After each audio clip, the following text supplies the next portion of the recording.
They were beaten to start with. They were beaten when they took them from their farms and put them in the army. When people talk, listen completely. Don't be thinking what you're going to say. Most people never listen. Every day is a new day. It is better to be lucky. But I would rather be exact. Then when luck comes you are ready.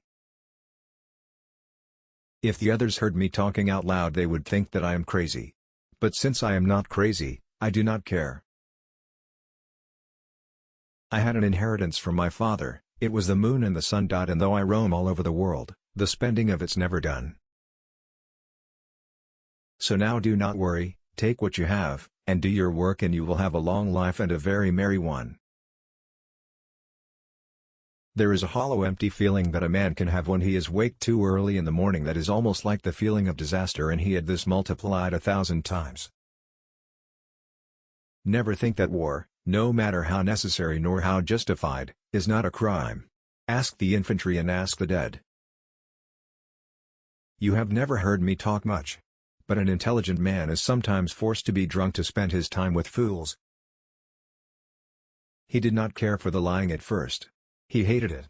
Then later he had come to like it.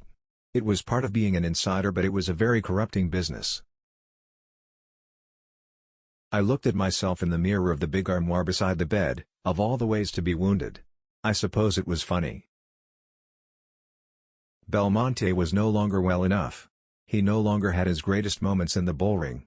He was not sure that there were any great moments. Things were not the same, and now life only came in flashes. Brett was happy. Mike had a way of getting an intensity of feeling into shaking hands.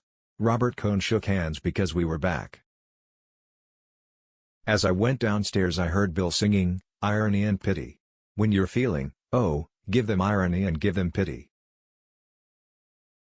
Then I went on, and my feet seemed to be a long way off, and everything seemed to come from a long way off, and I could hear my feet walking a great distance away. It was like certain dinners I remember from the war. There was much wine, an ignored tension, a feeling of things coming that you could not prevent happening. I hated to leave France. Life was so simple in France. I felt I was a fool to be going back into Spain. In Spain you could not tell about anything. I had the feeling as in a nightmare of it all being something repeated, something I had been through and that now I must go through again.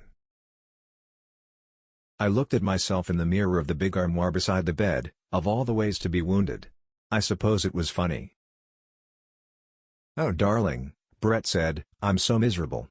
I had that feeling of going through something that has all happened before. You were happy a minute ago.